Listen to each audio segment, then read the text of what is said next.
이번 참여자 모시도록 하겠습니다. 자, 여러분 좋아요 한 번씩 부탁드리고 전화 걸어볼게요.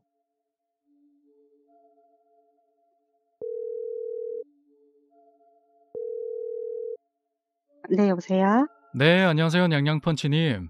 네, 안녕하세요, 쌈무이님. 네, 반갑습니다. 네. 첫 참여시죠? 네네. 오늘 또 엄청난 이야기를 들려주신다고.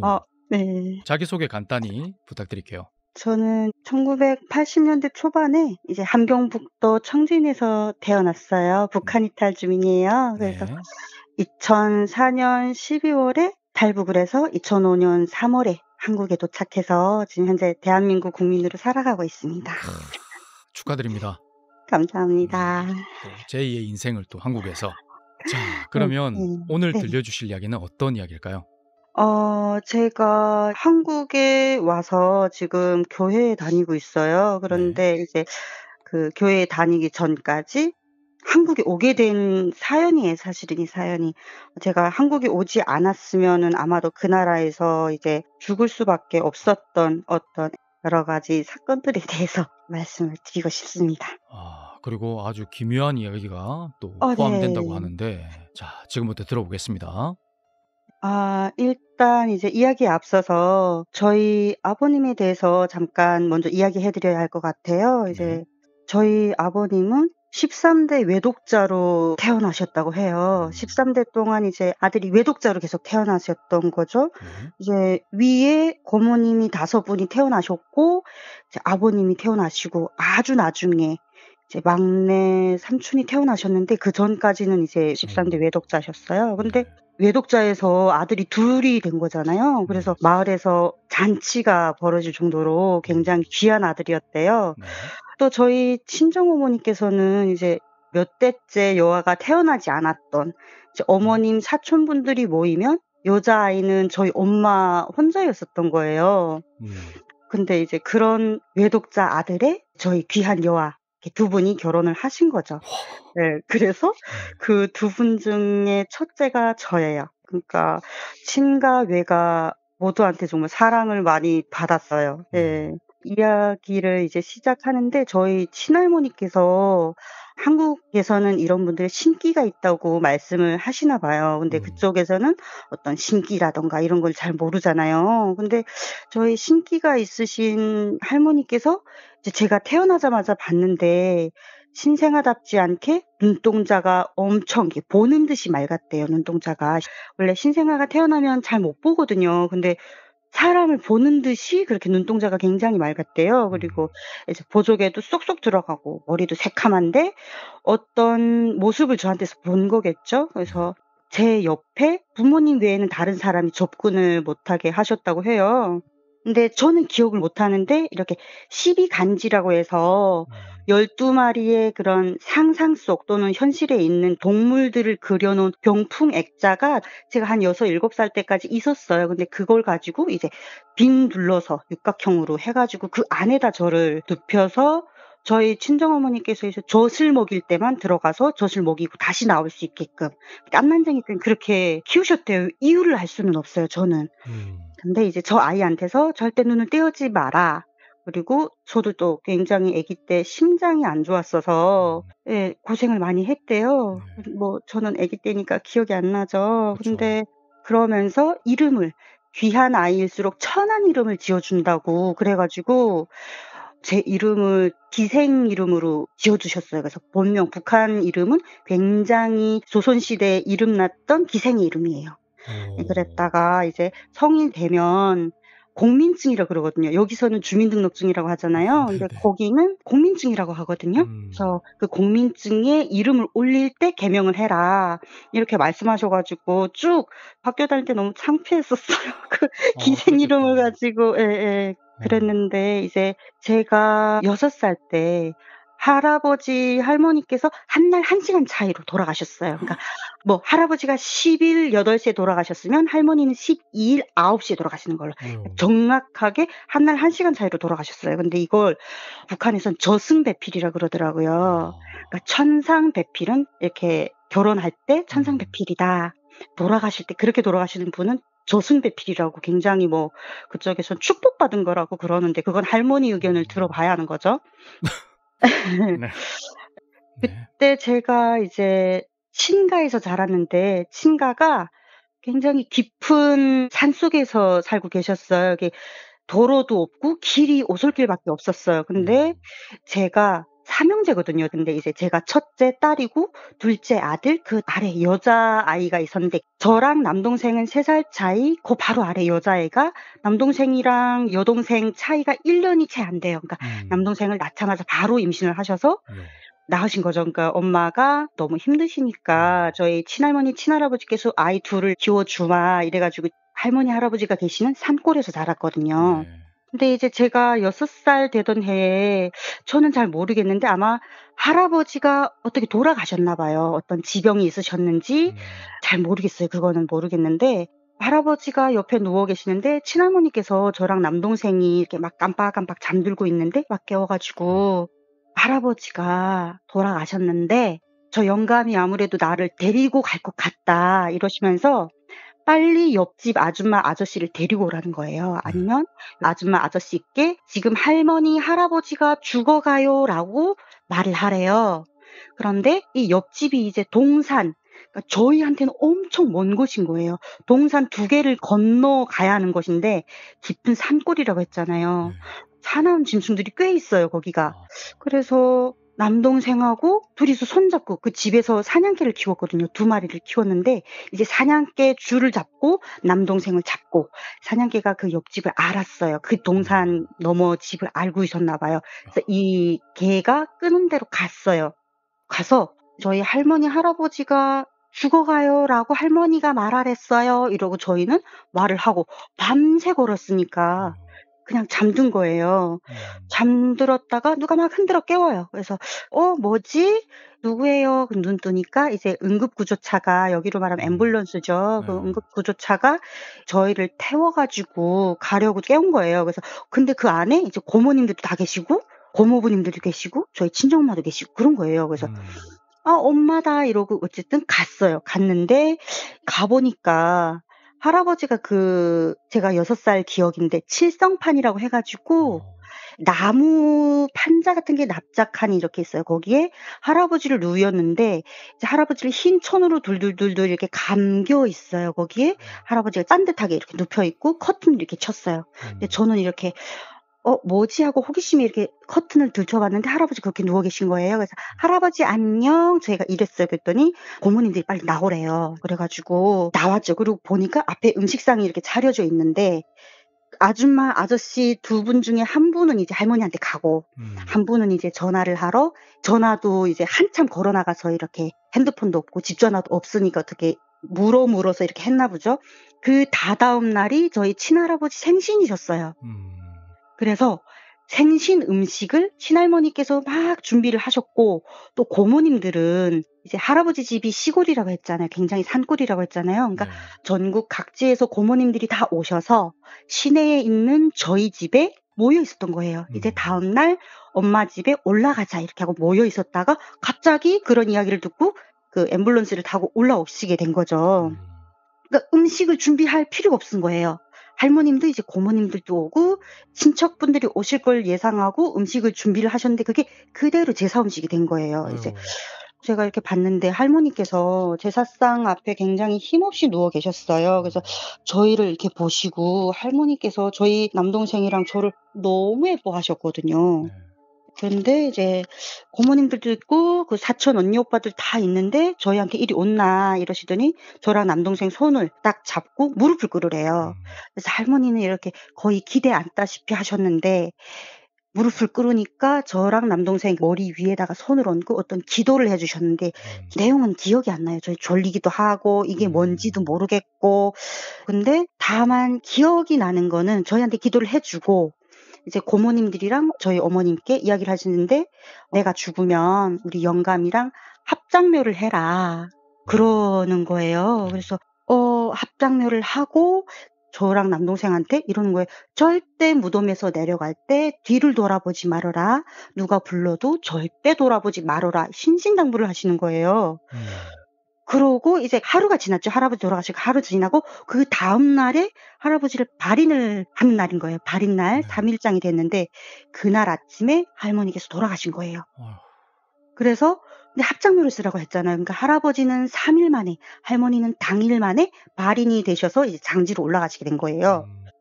저희는 뭐 정신없이 그냥 그러고 있는데 이제 올라가게 됐죠. 이제 어른들한테 업혀서 올라갔는데 이게 다 무덤이 파여 있고 관을 다 내리고 이제 거기다가 흙을 3번을 뿌리래요. 이게 기억이 너무 생생하거든요. 그래서 흙을 3번을 뿌려라 해 가지고 저랑 남동생 이렇게 흙을 3번을 두 분한테 3번씩 3번씩 다 뿌리고 이제 그다음에 다시 봉분을 만들고 무덤 돌기라는 걸 했어요. 여기는 잘 모르겠어요. 장례 문화는 제가 잘 모르잖아요.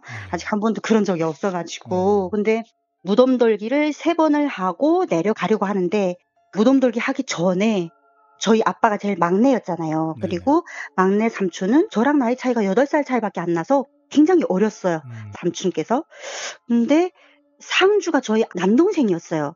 왜냐면 상주가 저희 아버님인데 그쵸. 예, 아버님이 그 당시에 구소비에트 연방공화국의 구소련이죠. 네. 그 나라에 출장을 가신 거예요. 와.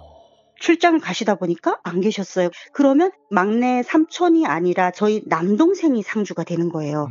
애긴데도. 근데 상주인데 고모님들께서 저희 보고 저쪽 구석에 가 있으라는 거예요. 그래서 무덤에 흙을 저희가 3번 뿌리고 구석에 밀려놨어요. 근데 저는 굉장히 억울한 거예요. 왜냐면 저는 그때도 내가 장녀인데 뭔가 되게 억울하고 해 가지고 남동생 얼굴을 딱 봤는데 남동생 눈썹이 뽑힌 건지 아니면 이렇게 밀어버린 건지 눈썹이 하나도 없어요. 남동생 눈썹이 하나도 없어요. 왜요? 몰라요. 지금도 몰라요. 그런데 남동생이 저를 보더니 빵 하고 울어버리는 거예요. 그래서 뭐야 왜 이러고 저도 같이 울었거든요. 왜 그러냐고 막 그랬더니 저도 눈썹이 하나도 없대요. 뭐야? 제가 뽑은 건 아니니까 누가 밀어버린 거겠죠. 남동생이랑 저랑 둘 다 눈썹이 하나도 없는 상태에서 이게 이해할 수가 없어요. 저는 이게 뭔 일인지 다른 집들도 그러는지 모르겠어요. 그러면 어른들이 미른 건가요? 못 물어봤죠 그때는. 그때는 뭐가 어떤지 그런 걸 잘 몰라요. 모르는데 그다음에 이제 무덤 돌기 3번을 했죠. 네. 이제 뒤에서 어른들은 이제 막 이야기를 하고 그러는데 언니 오빠들이 막 아래로 총총총 내려가요. 비탈길이 굉장히 심했거든요. 그리고 산딸기 나무가 굉장히 많았는데 그때 6월인데 산딸기가 너무 많이 열려 가지고 저희가 막 따먹으려 가면 먹지 말고 그냥 내려가. 안 돼. 가. 뒤에서 자꾸 누가 그러는 거예요. 근데 가다가 갑자기 뒤쪽에서 할머니께서 제 이름을 아무개야 하고 부르는 소리가 들리는 거예요. 그래서 딱 돌아보는 순간 다시 할머니 목소리가 엄청 강력하게 안돼 하는 소리가 들리더니 저랑 남동생이 손잡고 가고 있잖아요. 내리막을 천천히 내려가는데 뒤에서 누가 확 미는 것처럼 굴렀어요. 굴렀는데 할머니 할아버지를 모시고 올라온 그 산이 비탈길이 너무 심했대요. 심해가지고 인부분들이 사실은 할아버지 한 분이 돌아가신 줄 알고 모시러 왔는데 2분이 돌아가신 거잖아요. 그래서 인부분들이 굉장히 고생을 많이 하셨는데 이분들이 관을 메고 올라가다가 관을 땅에 내려놓을 수가 없대요. 관을 땅에 내려놓으면 그 내려놓은 자리를 장지로 써야 한대요.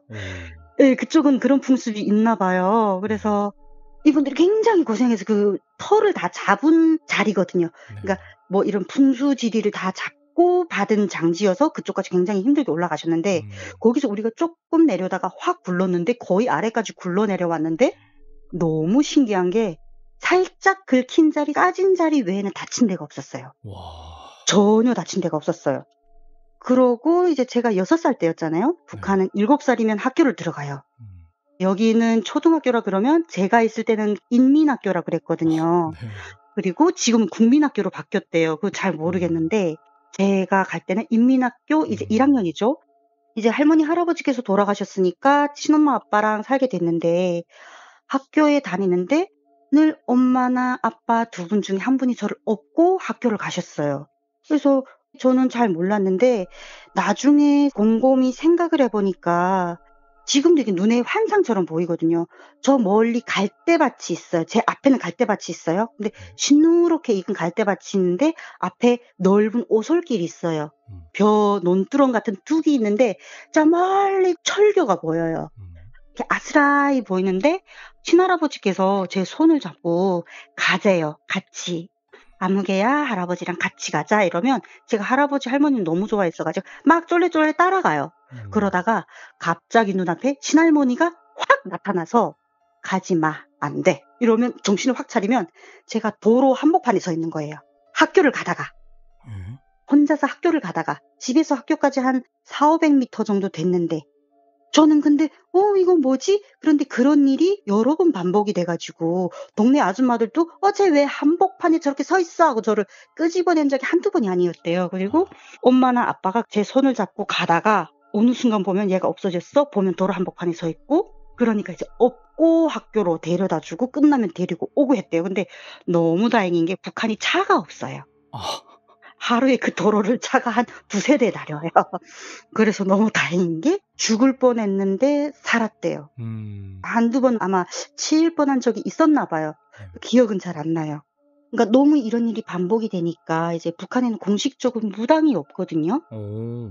예. 모든 종교가 다 핍박의 대상이에요. 아. 온리 김일성이 여기로 말하면 하나님 자리에 들어가 있는 거예요. 네. 그래도 이제 입소문으로 몰래 이제 점집에 찾아가요. 다 알아요. 음. 그래서 찾아갔는데 그분이 저희 엄마를 보더니 "이 아이는 무조건 남쪽으로 가야 살 수 있는 아이다." 그러니까 저희 엄마가 "아 그러면 이 아이를 평양이나 평안남도나 황해도나 이쪽에 시집 보내라는 건가요?" 이렇게 물어봤대요. 그랬더니 제가 "나 제주도 남자랑 결혼할 건데요." 이랬다는 거예요. 음? 근데 네. 문제는 제가 1 학년이잖아요. 네. 남북이 갈라진 줄도 모르고요. 제주도가 어딘지도 몰라요. 아마 어디선가 들었겠죠. 음. 제주도 남자랑 밑도 끝도 없이 "결혼할 거예요." 그러더라는 거예요 제가. 와. 근데 나중에 이제 저희 친정엄마가 제가 한국에 오기 전에 이야기를 해 주셨어요. 이거 그때 그 점 보시는 분이 저랑 남동생이 있잖아요. 네. 있는데 저희 친가 그러니까 저희 아빠 쪽에 굉장히 어떤 원한을 가진 존재가 있어서 이 집에는 아들이 외독자로 내려오게 되어 있대요. 아. 그래서 제 아빠까지 13대 외독자였잖아요. 네. 그런데 저희 친할머니께서 계속 빌었나 봐요. 기도하는 분이셨나 봐요. 음. 빌어서 막내 삼촌을 낳았는데 막내 삼촌이랑 제 나이가 8살 차이밖에 안 된다 그랬었잖아요 네. 아까. 아주 늦둥이로 나온 거예요. 그래서 아들이 둘이 됐잖아요. 원래는 하나여야 하는데 네. 둘이다 보니까 이게 원과 한이 다르대요. 그래서 원은 저한테 오고 한이 남동생한테 갔다 했나? 그래 가지고 남동생한테서 대가 끊길 거다. 너가 낳은 아들에게서 대가 끊길 거다. 그리고 이 딸은 아주 먼 남쪽이 아니면 죽을 거다. 그러니까 아들과 딸을 살리고 싶으면 아빠가 굉장한 고난을 겪을 거라고 말했대요. 굉장한 고생을 겪을 거라고. 근데 너무 신기한 게 진짜 제 남동생이 아들이 없어요. 딸만 둘이에요. 와. 그리고 아들을 임신을 했다가 계속 유산이 돼요. 3번을 유산을 했는데 다 아들이라 그러더라고요. 그러니까 첫째를 낳고 계속 유산을 2-3번 반복하다가 결국 낳으면 딸. 그래서 결국 딸이 둘이고 더는 얘가 힘드니까 이제 더는 애를 못 낳겠다고 그러고 애도 너무 이제 포기를 한 상태거든요. 그리고 저희 막내 삼촌이 계시다 그랬잖아요. 네. 막내 삼촌이 29살에 단명을 하셨어요. 자녀도 못 낳고. 거기는 결혼을 25, 6 이렇게 빨리 하는데 자녀를 못 낳고 결혼도 못 하고 그냥 정말 어처구니 없이 돌아가셨어요. 그리고 1994년도에 이제 김일성이 죽었는데 저희 친할아버지께서 젊어서 김일성하고 항일 운동을 하신 분이세요. 그래서 김일성이 회고록이 있어요. 자서전식으로 쓴 회고록이라는 글이 있거든요. 네. 그 회고록 안에 저희 할아버지가 별명으로 나와요. 와. 예. 그러니까 할아버지가 거기로 말하면 빨치산 줄기라고 그러거든요. 독립운동을 하신 분이시거든요. 근데 김정일이가 자기 아버지가 죽으니까 그 아버지랑 같이 있었던 사람들을 다 쳐내기 시작한 거예요. 측근들을 다 쳐내는데 측근만 쳐내는 게 아니라 거기는 3대 멸족이라고 해 가지고 3대가 몰살당해요. 굉장히 많이 그랬었거든요. 근데 저희 할아버지는 산골에서 자랐다 그랬잖아요. 네. 젊어서 정치 그런 싸움판에서 굉장히 신물을 느끼셔 가지고 미리 산골에 틀어박히셨대요. 아빠 말로는 틀어박혔다고. 그래서 그 여파가 아주 약하게 왔는데 저희 아빠가 의사셨거든요. 그런데 정말 얼토당토 않는 일로 감옥에 가시게 된 거예요, 억울하게. 그런데 어디에 이야기할 수도 없어요. 억울하게 감옥에 일단 한번 갔어요. 가 가지고 엄청난 고생을 했죠.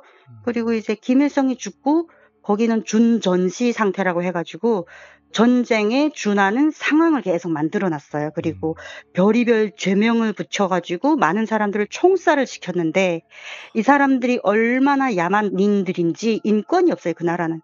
초등학교 학생, 중학교 저학년 아이들을 총살하는 그 제일 앞에다 세워요. 그래서 총살 당하는 그 모습을 공포를 새겨주려고 아이를 다 세워서 그걸 보게 해요.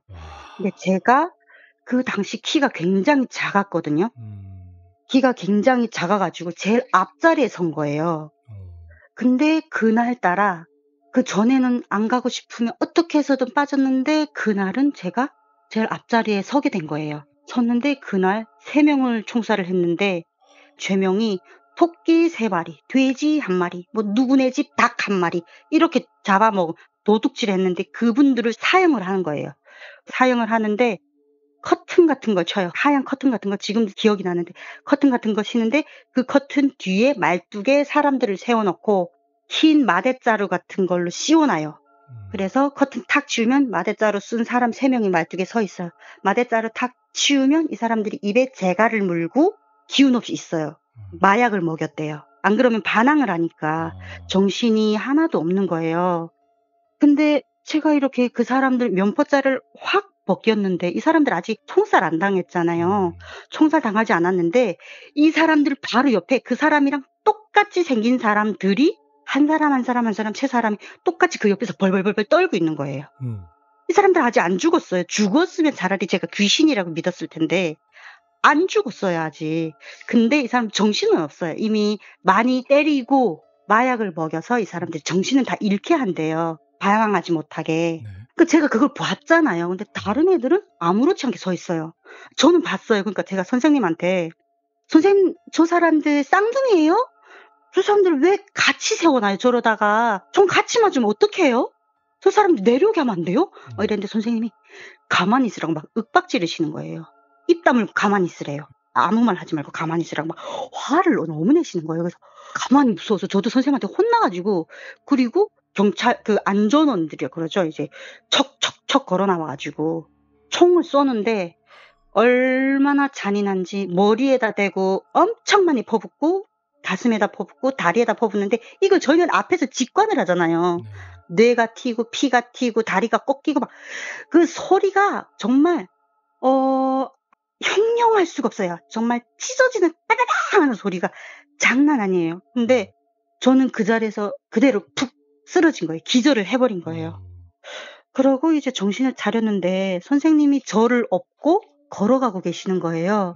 근데 애들이 저보고 "야 너 이제 큰일 났다. 큰일 났다." 이러는 거예요. 그래서 왜? 왜?" 좀 불안한 거잖아요. 제가 갑자기 기절했다가 벌떡 앉아 가지고 대성통곡을 하면서 "저 사람들 지금 여기 있잖아." 그 말뚝 박힌 사람들 있잖아요. 돌아가신 분들 이미 쓰레기처럼 분리수거해서 내려갔는데 그 말뚝도 막 치우고 있어요. 있는데 그 자리에 그 사람들이 있다고 지금. "저 오빠들 저기 있잖아. 너네 총 쏜 놈들 총쏜 새끼들 대가 끊어질 거야. 딸들은 문둥병 걸릴 거야. 아들들 결핵 걸려 다 죽어버릴 거야." 그렇게 말을 하더래요. 그러니까 선생님이 막 제 입을 막 막는 거예요. 근데 그 사형하는 데가 시장이 장마당이에요. 그러니까 사람들이 장마당에서 막 장사하는 중에 다 모여 해 가지고 시민들도 부르고 학생들은 학교에서 끌고 가고 이렇게 한 거잖아요. 선생님이 어떻게 저를 감싸 주고 싶어도 감싸 줄 수가 없어요. 숱한 시민들 봤죠. 학생들 봤죠. 안전원들 다 봤죠. 근데 제가 그전에 선생님께 쪼끔 뭐 예언적인 말을 했었나 봐요. 그러니까 "선생님 지금 빨리 집에 가세요. 아들 위험해요." 이러면 선생님이 막 집에 가면 아들이 그 북한은 거실하고 부엌이 같이 연결돼 있거든요. 그냥 뻥 뚫려 있어요. 그래서 밑에 아궁이에서 불을 떼서 가마솥에 물을 끓이고 밥하고 국을 끓이는데 거기를 아이가 친정엄마가 봐주는 아기가 불 피우는 그 가마솥으로 엉금엉금 와서 거기서 내일 뻔한 걸 본 거예요. 그래서 선생님이 구하고 또 어쩔 때는 "선생님 어느 쪽으로 오늘 가면 쌀이 생긴대요. 쌀 준대요." 이러면 선생님이 그쪽 방향으로 가면 학부모가 갑자기 밑도 끝도 없이 쌀을 이렇게 주고 그랬었나 봐요. 그리고 또 어느 쪽으로 가면 "땔감이 좀 생길 거예요." 하면 땔감 생기고 약간 이런 게 있으니까 선생님이 저를 굉장히 좀 많이 예뻐해 주셨어요. 예. 근데 문제는 너무 많은 사람들이 봤으니까 선생님이 어떻게 할 수가 없는 거예요. 그러니까 저는 이제 정신 차리고 사상투쟁이라는 데 불려갔어요. 나는 기억도 안 나고 하지도 않은 잘못을 사상투쟁이라는 데 가서 엄청 비판받고 잘못했다고 빌고 일주일 동안 집에도 못 가고 이제 사로총이라는 곳에 가서 집에도 못 가고 청소만 하고 고생고생을 했죠. 근데 저는 그때 그 총 쏘는 그런 트라우마가 있어 가지고 지금도 큰 소리를 무서워해요. 그래서 남편이 한번 연애할 때 장난하느라고 제가 이렇게 띠뚝띠뚝 걸어가는데 귀엽다고 뒤에서 이렇게 폭 안아주는데 제가 깜짝 놀래 가지고 기절한 거예요. 그래서 남편이 두 번 다시 그런 장난을 안 해요. 안 하고 지금도 이렇게 지하철이 빵 하고 지나가잖아요. 그러면 제가 심장이 막 벌렁벌렁벌렁벌렁 거려요. 그리고 이제 사람들이 많은 데 이제 들어가면 약간 대인공포증처럼 심장이 벌렁거리고 멀미도 나고 막 이러거든요. 그래서 이제는 자차로 다니니까 괜찮은데 이제 학회라도 가고 이러면 우황청심환을 먹고 아니면 멀미약을 먹고 많이 괜찮아졌어요. 이제 20 년이 지나니까. 고생 많이 이제 하셨네요. 예. 예. 근데 이런 고생은 저만 한 게 아니라 그 당시 사람들이 보편적으로 한 거라서 뭐 사실은 내세울 것도 없어요. 그 당시에 살았던 사람들은 아마 다 똑같은 이야기를 할 거예요. 예. 근데 이제 나중에 이제 시간이 지났죠. 그리고 감옥에서 저희 아빠가 이제 몇 년 만에 나오셨어요. 나오셨는데 이제 아빠가 돈을 벌어야 하잖아요. 나와 보니까 그때 북한은 고난의 행군이라고 해 가지고 너무 못 먹고 못 살았어요. 맞아요. 다 굶고 굶어 죽은 사람 그냥 길을 가다가 시체를 한 번씩 이렇게 건너고 시신을 다 한 번에 그냥 구루마라는 곳에다 모아서 자동차도 없으니까 기름이 없으니까 차가 안 굴러가요. 구루마라는 곳에 모아서 한 구덩이 깊이 파 가지고 거기다 그냥 이렇게 넣고 막 그랬었거든요. 근데 이제 저희 아빠는 나오니까 애들이 굶고 있고 너무 안쓰럽잖아요. 그러니까 이제 아빠가 이제 돈을 버는 일을 하셨어요. 하셨는데 이제 사금 같은 걸 채취를 한 사람들이 저희 아빠한테 가져오면 아빠가 그걸 녹여서 왕수라는 곳에다 넣어서 이제 질산하고 염산을 섞은 게 왕수거든요. 거기다 녹여서 금괴를 만들어서 이제 팔고 밀수도 하고 뭐 그리고 이제 의사셨잖아요. 네. 그 의사셨으니까 의술을 가지고 있잖아요. 근데 북한은 병원이 있어요. 병원이 있는데 약이 없어요. 그러니까 집에서 의사신 분들을 찾아가서 진료도 보고 약 조제도 하고 원스톱인 거예요. 그러니까 병원이 아니라 개인 집에서 그렇게 돈을 버시는 거예요. 근데 저희 아빠가 이렇게 돈을 벌면서 '돈을 벌면 이걸 써야 한다.' 그래 가지고 이렇게 채소, 산나물, 뭐 콩비지 그리고 여러 가지 잡곡들을 사 가지고 죽을 써요. 꿀꿀이죽 같은 걸 써요. 그래서 20 리터들이 이렇게 알루미늄 그런 바게트 같은 게 있거든요. 그런 거 한 4-5 개를 죽을 써 가지고 아저씨들을 또 썼었어요. 그래서 아저씨들한테 배급처럼 쌀 몇 킬로를 주고 이렇게 들고 심부름 오게 하고 저는 이제 빈 통에다가 물을 담아서 거기다 이렇게 양푼 냄비라고 그러잖아요. 라면 냄비 같은 거 그거 가지고 한 20-30 개를 사 가지고 가서 담아서 애들 먹이고 바로 그 자리에서 설거지해서 툭툭 털어서 다시 주면 또 퍼서 먹이고 그렇게 이제 했는데 이게 시일이 지나니까 자꾸 신고가 들어가는 거예요. 그러니까 나라에서는 "나라에서 주지 않은 쌀이 네가 어디서 나서 죽을 쏘서 주냐." 이런 거예요. 그러니까 저희 아빠가 이 일을 계속 하기는 해야겠고 뭐 어떤 사명감을 가지고 했는지 왜 그랬는지는 모르겠지만 그러니까 저희 아빠가 뇌물을 먹여요. 한 번만 봐 주시라고. 그래서 1997 년도부터 2000 년대까지 이제 청진 그 수남시장 뭐 라남시장 직하시장 무슨 여러 시장을 한 곳에서만 주면 안 되니까 이렇게 돌아다니면서 오늘은 여기, 다음엔 저쪽 시장, 저쪽 시장 이렇게 몰래 다니면서 애들을 먹였어요. 네. 근데 이게 너무 민원이 자주 들어가니까 저희 아빠 뒤를 봐주시던 분이 이제 "그만해라. 너 그러다 큰일 난다." 그러는 거예요. 그래서 저희 아빠가 몇 번 불려가고 가서 며칠 동안 취조받고 오고 이러시더라고요. 근데 저희 아빠가 이제 그러니까 "거지구제는 임금도 못 하는데 내가 뭐라고." 이러시는 거예요. 그러시고 갑자기 오늘 하루 온 가족 안방으로 부르는 거예요. 근데 네. 저희 집에 그 당시에 늑대개가 있었어요. 개가 엄청 큰 개가 있었는데 이 개를 대문은 잠그고 늑대개를 목줄을 풀었어요. 누가 들어오지 못하게. 들어오면 짖고 만약에 들어오면 물리게 하고 안방문 딱 닫아 걸고 이야기를 하시는 거예요. "내가 도저히 이 나라에서 살아갈 수가 없다. 나는 자유를 찾아서 가야겠다. 가서 자리를 잡으면 너희에게 사람을 보내마." 이렇게 되신 거예요. 그러고 이제 친척들한테 인사를 다 다니셨어요. 한국 간다는 인사를 하는 게 아니라 그냥 "평안하십시오. 평강하십시오." 이렇게 인사를 하고 가셨어요. 가시고 몇 년 있다가 갑자기 2004년도에 제가 보위부에 붙잡혀 가요. 보위원들이 엄마랑 저랑 여동생이 사는 집에 구둣발로 들어와요. 그래 가지고 "네 애비, 네 남편, 네 아들 남조선에 갔지." 이러고 끌고 가요. 뭔 힘이 있어요. 끌려갔죠. 가 가지고 정말 엄청 맞았어요. 제가 앞니가 3 대가 부러졌거든요.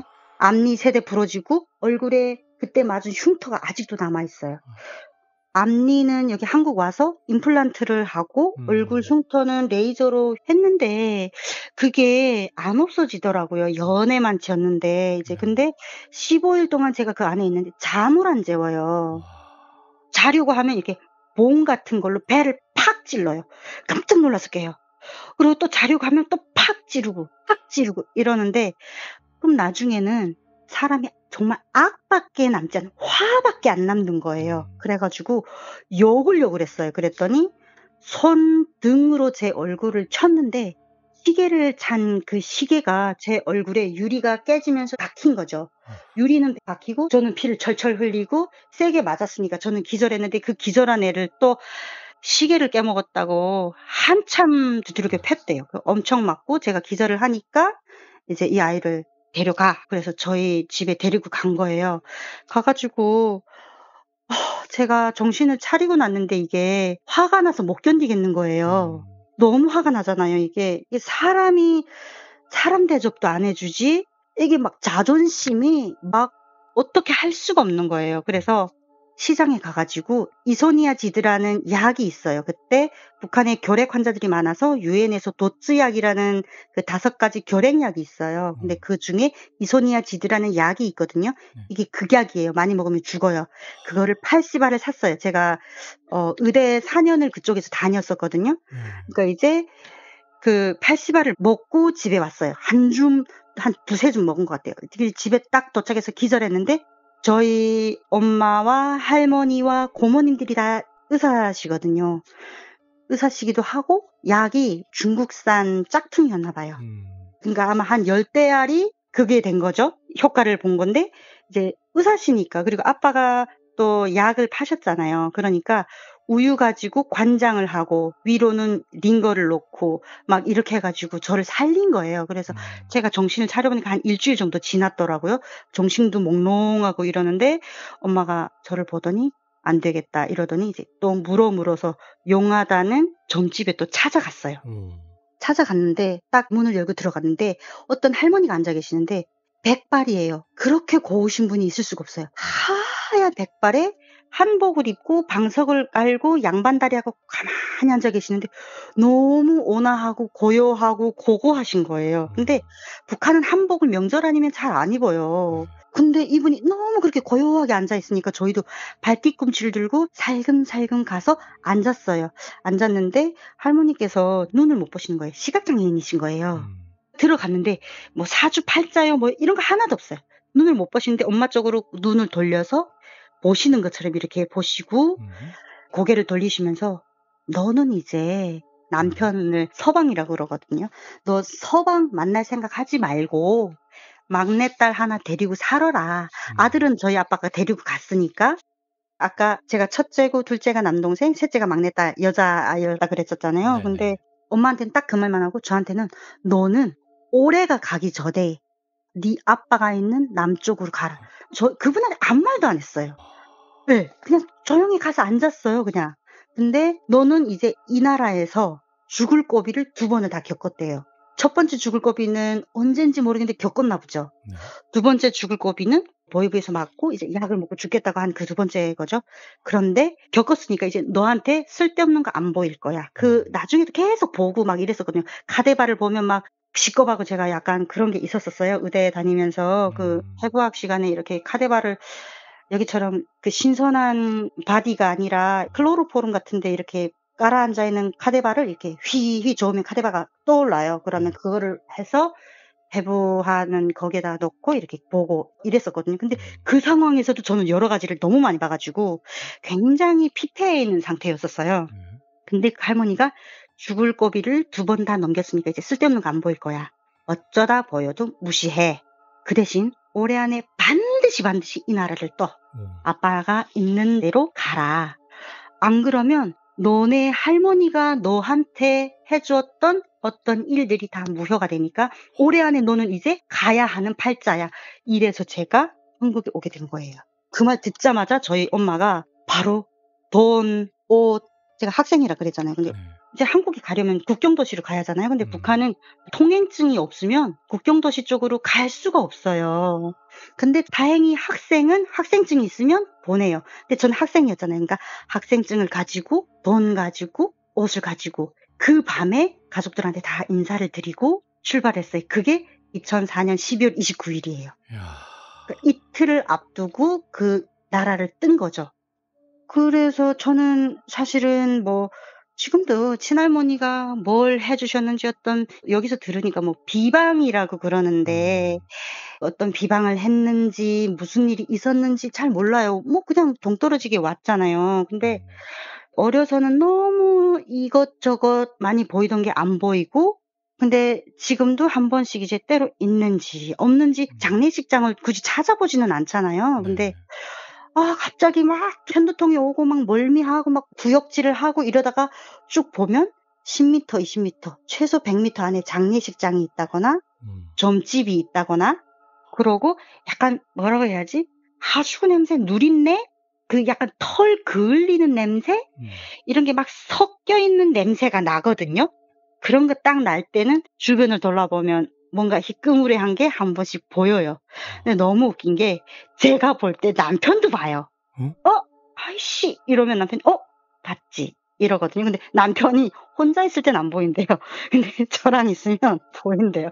근데 모른 척 그냥 저는 지나가요. 그러니까 이제는 귀신의 존재가 있다는 걸 알잖아요. 네. 그래서 굉장히 교회를 열심히 다녀요. 아, 교회? 창조주. 네, 왜냐면 귀신이 있으니까 창조주도 있겠구나. 그래서 뭐 무당분들은 뭐 대장 뭐 신도 믿고 어쨌든 그런 분들을 믿으시잖아요. 네. 저는 창조신을 믿는 거예요. 그래서 교회를 열심히 다녀요. 완전 열심히 다녀요. 예. 그렇게 됐습니다. 그래서 한국에 오게 된 거죠. 그러니까 저는 한국에 오지 않았으면 죽을 목숨이었죠. 그리고 지금도 교회 좀 다니기 전에 한두 번 이렇게 좀 위험한 상황들이 있었거든요. 그때 점집에 가면 "너는", 그러니까 크리스천인데 약간 열심히 다니지 않는 크리스천일 때는 "혹시 어떤 종교가 있느냐?" "기독교인이다." 이러면 기독교인이면 확실하게 믿고 "안 그러면 너는 받아들여라." 무당의 길을 걸어라 이 말이죠. 예예. 그래서 "너는 이런 데 자꾸 오지 마라." 음. 그러시더라고요. 그래서 너무 힘들고 쪼끔 죽을 뻔한 일이 있었었거든요. 제가 네. 이렇게 가고 있는데 갑자기 위에서 벤치라고 그러나요? 이렇게 공구인데 뭣도 이렇게 잡아 빼기도 하고 뭐 이렇게 생긴 건데 벤치. 그게 네. 그게 제 눈앞에서 떨어졌어요. 위에서 일하시던 분이 떨어뜨렸는데 그게 제 눈앞에서 떨어진 거예요. 그래서 와. 발등이 부러져 가지고 퉁퉁 붓고 그랬었어요. 그래서 한번 찾아갔는데 "절대 이런 데 이제 오지 말아라. 그 대신 믿을 거면 확실하게 그쪽을 믿고 아니면 이쪽 길로 들어서야 한다. 양당 간에 하나를 믿어라." 예, 결국 이야. 크리스천인 거죠. 아, 진짜 한국 오신 거 네. 진짜 네, 저는 축하드리고 그래서 환영합니다. 네. 첫 번째 죽을 고비는 제 네. 생각에는요. 예. 처음에 태어나셨을 때 그 시비 지신 병풍 속에 이렇게 두고 우유 먹을 때만 들어가고 이랬다 예, 했잖아. 예, 예. 그때였던 것 같아요. 아, 그때 심장이 안 좋아서 네. 죽을 뻔했었다고 그러더라고요.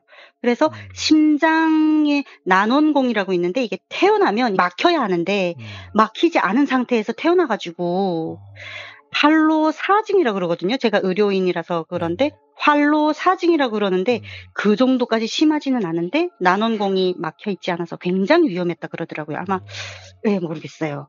그래서 할머니께서 그렇게 비방을 써주신 덕분에 첫 예. 번째 고비를 넘긴 게 아닐까. 예, 그러니까요. 음. 아, 아주 엄청난 스토리네요, 진짜. 예. 그래서 모르는 게 굉장히 많아요. 그래서 저는 지금도 그 사형당했던 분들 죽기 전에 그 옆에 있었던 그 존재는 뭔지 똑같이 생겼거든요. 뭐 쌍둥이가 옆에 있었지는 않았을 거예요. 그래서 '뭐였지? 아니면 그때 혹시 이미 죽어 있었나?' 이런 생각도 하고 예예. 아니면 이미 정신이 예. 온전치 못한 상태였으니까 혼이 이미 빠져나와 있는 상태가 아. 아니었을까. 아유, 그거를 아. 모르겠어요. 예예. 야, 짧은 이야기가 또 있다고요? 네네. 네. 아, 요건 굉장히 짧은 건데 네. 요거는 저희가 이제 김일성이 죽기 전에는 굉장히 좀 잘 살았거든요. 아빠가 의사시기도 하고 네. 친정엄마도 의사시기도 하고. 근데 집을 새로 지었어요. 네. 근데 이제 저희 집은 개인집이거든요. 근데 북한의 주택의 99%는 국가 소유예요. 근데 전쟁통에 집이 무너지지 않고 만약에 헐지 않아도 될 만한 집들은 개인집으로 아마 남겨뒀나 봐요. 요것도 뭐 인정해 줬나 봐요. 네. 그래서 그 집은 개인집이었거든요. 그래서 자기 마음대로 헐어서 다른 집을 지을 수 있었어요. 근데 그 당시 집 수령이 70살 정도였었대요. 근데 이게 약간 진흙집 같 아니 그러니까 집이 벽이 푹 튀어나온 것처럼 이게 물르하게 튀어나온 거예요. 그래서 이게 무너질 수 있다 그래 가지고 그랬었거든요. 그래서 "새로 지어야 한다." 이랬었는데 친조부모님들이 돌아가시고 이제 몇 년 있다가 1990년대 초반부터 임시살 공간을 옆에다가 지어 놓고 집을 헐기 시작했어요. 근데 이게 다른 사람들은 어떤지 모르겠는데 북한에서는 무덤은 죽은 자가 머무르는 집이고 집은 산 자가 머무르는 집이지만 의미는 똑같이 부여를 해요. 그래서 파묘를 할 때 제사를 지내고 비석을 먼저 치우고 그 위에 있는 떼장을 하나하나 치우고 위에서부터 이렇게 차근차근 파 내려간대요. 그러면 산자는 어떻게 하냐? 굴뚝 뒤에 가서 제사를 지내요. 그리고 굴뚝신께 제사를 하고 굴뚝을 제거를 하고 위에 있는 기와를 하나하나 차근차근하게 헐고 그다음에 지붕 위에 있는 거 다 치우고 석가래하고 기둥 사이 공간에 있는 걸 치우거든요. 근데 이게 제가 그 당시 장녀였다 그랬었잖아요. 90년대면 제가 8살, 9살 요 정도였어요. 근데 공간에 있는 걸 막 치우기 시작했어요. 근데 갑자기 저희 막내 외삼촌이 저희 아빠한테 "매요, 여기 뭐 주머니가 굉장히 이상한 게 있는데?" 이러면서 막 가지고 오는 거예요. 근데 제사를 지낼 때 저랑 남동생이 옆에서 같이 제사를 지내요. 근데 절은 남자만 하게 돼 있어요. 저는 여자라서 절은 할 수 없지만 그 옆에서 지키고 서 있을 수는 있어요. 엄마와 막내 여동생은 거기 참가할 수도 없어요. 제사를 지낼 때 음식은 할 수 있지만 거기서 제사를 지내는 건 아빠와 남동생, 저는 옆에서 그리고 엄마와 여동생은 아예 옆에 있지도 못해요. 그 공간에 있으면 안 돼요. 그랬는데 이제 그 굴뚝에 제사를 지낼 때 남동생도 있고 장녀다 보니까 제가 뒤쪽에서 이렇게 손을 다소곳하게 하고 서 있었거든요. 이제 제사를 지내고 굴뚝을 치우고 기와를 치우는데 제가 쪼끔 뒤쪽에 멀리 서서 이렇게 기와 치우는 거 봤어요. 근데 지붕이 낮다 보니까 이게 배가 뿔뚝 튀어나오다 보니까 집 자체가 내려앉은 거예요. 그래서 기둥 치우는 거 다 보여요. 근데 막내 삼촌이 외삼촌이 이제 가지고 왔다고 딱 봤는데 거기에 지금 생각하면 복자예요. 어떤 글씨가 빨간 주머니에 노란색 글씨가 써 있는 주머니를 가져왔는데 그걸 이렇게 펼치더니 노란색에 빨간색으로 쓴 글씨 같은 게 있는데 삼촌이 이렇게 보더니 "부적인가 봐 형." 이러는 거예요. 그러더니 여기 무슨 나달도 있는데?" 그러니까 곡물이 들어있는 거예요. 부적하고 곡물. 근데 이 집이 저희 친할머니, 친할아버지가 저희 아빠랑 엄마 신혼집으로 주신 집이거든요. 개인집이라고 주신 거거든요. 근데 할머니, 할아버지가 돌아가시면서 집을 허무는 중이거든요. 근데 삼촌이 이렇게 보더니 "에이 별거 아니네." 이러고 그걸 확 집어서 버렸어요. 그 순간에 제가 밖에서 이렇게 봤는데 날아가면서 뭔가 굉장히 두렵고 뭔가 무거운 아지랑이 같은 걸 제가 본 것 같기도 하고 느껴진 것 같기도 해요.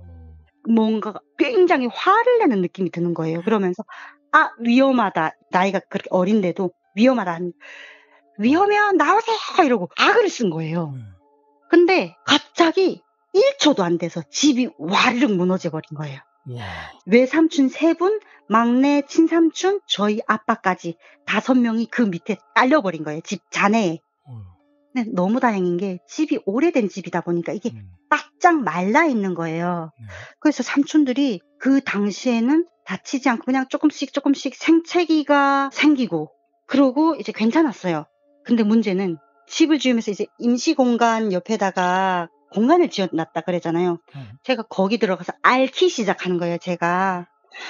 토하고 어지럽다 그러고 귀에서 계속 긁는 소리가 난다 그러고 막 난리를 치니까 이 아이를 여기서 입원을 시킨 거예요. 또 심장이 안 좋아서 엄마가 느껴졌을 때 이 아이를 입원을 시켜야 하는 상황이었나 봐요. 한 2 달 정도 입원했다가 왔는데 집이 너무 완공이 잘 되어 있는 거예요. 근데 그 동네에서 제일 멋있는 집이 됐어요. 근데 그 집을 짓고 이제 한 2년 정도 있다가 제가 꿈을 꿨는데 저희 외할아버지가 하얀 도포, 신선 같은 옷을 입고 수염이 없는 할아버지를 저는 늘 봤는데 할아버지가 배꼽까지 오는 허연 수염을 이렇게 기르고 고래를 타고 가시는 거예요. 와. 너무 신기한 게 하얀 고래를 타고 가는데 멀리에서 보는데 할아버지 얼굴은 보이지 않는데 저 존재가 외할아버지라고 느껴지는 거예요, 그냥. 아, 외할아버지인데 "할아버지 어디 가요?" 제가 이렇게 소리 지르니까 할아버지가 저를 이렇게 보더니 손을 흔들흔들 이러시고 마시는 거예요. 이야. 그러고 나서 다음 날에 할아버지가 공장에서 사고사로 돌아가셨어요.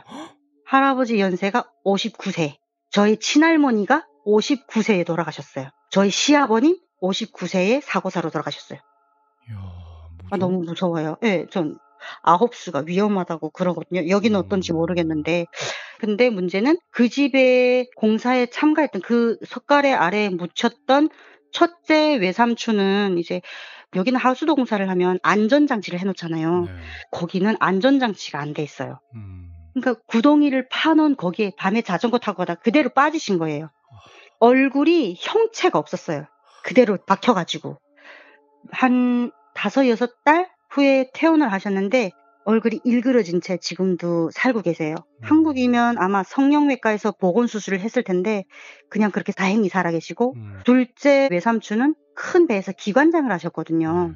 근데 갑판에 나가셨다가 갑자기 바다에 빠져서 구조가 됐는데 망막 색소 변성증? 굉장히 희귀한 질환이래요. 안과 질환이래요. 이게 시야가 좁아지면서 시력을 잃는 건데 남조선에 1 명이 있다고 그러더라고요, 그 당시에. 북조선에 2 명이 있대요. 그중에 1 명이 저희 삼촌이었던 거예요. 와. 지금은 시력을 잃으셨어요. 셋째 외삼촌은 결핵 걸려서 39 살에 돌아가셨어요. 새 외삼촌이 그렇게 돌아가셨죠. 저희 막내 친삼촌 그냥 감기 걸리셨는데 29 살에 돌아가셨어요. 문제는 그 집을 지어서 2 년 후에 저희 아빠가 김일성이 죽는 바람에 누명을 쓰고 집에서 쫓겨났잖아요. 집도 개인 집인데 뺏겼어요. 그런데 그 집에 청진시 당간부가 들어왔는데 들어와서 그 당간부 자녀 셋 중에 2은 크게 다치고 하나는 독감 걸려 죽고 우와. 그때 당시 인플루엔자 어쨌든 독감이었어요. 독감 걸려 죽었다고 그러고 거기다가 한 1-2년 있다가 집에 화재가 나 가지고 집이 다 타 버렸어요. 그래서 빈터가 이렇게 을씨년스럽게 그냥 있고 근데 거기에 막 다시 세우지 않아 가지고 한번 이렇게 제가 지나가면서 봤는데 이렇게 막 굉장히 을씨년스러웠어요. 여기까지가 끝이면 좋은데 둘째 삼촌이 실명했다 그랬잖아요. 네. 삼촌의 아내분이 감기로 돌아가시고 아유. 셋째 삼촌 폐결핵으로 돌아가셨는데 외숙모도 감기로 돌아가셨어요.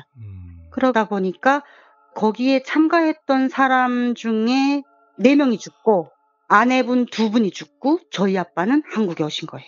아마 아빠가 남아 있었으면 아빠도 돌아가시지 않았어요? 북한이라고 해도 방금 말씀하신 그런 죽음이 흔한 죽음은 아니죠? 아니에요. 절대 아니에요. 차라리 굶어 죽었으면 음. '아 굶어 죽었구나.' 이런데 예 그래서 뭐 집을 잘못 지어서 생긴 건지 집을 잘못 헐어서 생긴 건지 아니면 뭐 천주머니를 버려서 생긴 건지 모르겠어요. 굉장히 비극적이죠. 그래서 저기 위쪽에는 이제 첫째 외삼촌하고 저희 친정엄마랑 여동생이 있어서 굉장히 걱정이 많아요. 네. 야, 이야기 잘 들었고요. 남은 가족분들도 많이 보고 싶으시겠어요. 그죠? 아 그래요. 예예. 한국에서 행복한 삶을 아 사셨으면 예. 좋겠네요. 범사에 감사하며 살고 음. 있습니다. 네. 네네. 그리고 그 이야기 중에 시청자분께서 질문을 하셨는데 네네. 혹시 제주도 분이랑 결혼하셨는지. 아니요. 인서울 분이랑 결혼했어요. 서울 분인가요? 예. 저도 좀 궁금했거든요, 그 부분이. 제가 간호 학생일 때 저희 아가씨도 간호사였거든요. 근데 이제 네. 실습을 갔는데 제가 나이가 많아서 갔잖아요. 그러니까 이제 남동생은 거기서 광산금속대학을 졸업을 하고 졸업장을 가져오다 보니까 여기서 편입을 했어요. 전산정보학과로 편입을 하고 지금은 미국 그 실리콘밸리에서 근무를 하고 있어요, 와. 남동생은. 저는 졸업장이 아니고 거기는 의대가 8 년이에요. 그러니까 2년 예과, 4년 본과, 2 년이 3대 혁명 소조라고 해 가지고 여기로 말하면 인턴인 거예요. 네네. 근데 제가 겨우 4 년을 다니다 오니까 여기 오니까 그거를 안 봐주더라고요. 근데 실습을 나갔는데 저희 아가씨가 "혹시 학생 간호사 선생님 남자친구 있어요?" 이러는 거예요. 그래서 "없는데요." 그랬더니 제가 아는 굉장히 좋은 분이 있는데 네. "소개팅 해 보실래요?" 했는데 "아 저 공부해야 하는데." "아 소개팅만 하시라고요." 그래 가지고 처음 만났는데 네. 와 드라마에서 보던 그런 다정다감한 사근사근한 말씨를 쓰는 그런 대한민국 남성. 네. 아 지금 잘 살고 있습니다. 예. 사이 좋으시죠? 아 대한민국 남자 최고예요. 그쵸. 굉장히 사근사근해서 알겠습니다. 와, 냥냥펀치님의 어마어마한 일대기라고 해도 과언이 아닌 예. 그런 이야기들을 아 들어봤는데 정신을 쏙 빼놓고 들었어요. 그랬나요? 네. 감사합니다. 혹시나 의과 쪽에 계시니까 병원 쪽에서도 그런 이야기들이 좀 있거든요. 그죠? 좀 있죠. 예. 혹시나 알게 되는 이야기 있으시면 언제든 연락 주십시오. 네네 알겠습니다. 감사합니다. 좋은 감사합니다. 밤 되십시오. 네. 네. 삼바. 쌈바. 와, 어질어질하네요. 대하 드라마 아닙니까? 간장공장 공장장님께서 혹시 북한 폐병원 괴담 없나요? 하시는데 폐병원이 아무리 그 유튜브에서 레전드 이야기지만 북한은 있겠습니까? 설마. 있는 거 아니에요? 야, 냥냥펀치님 정말 잘하셨네요. 감사드립니다. 고맙습니다. 와.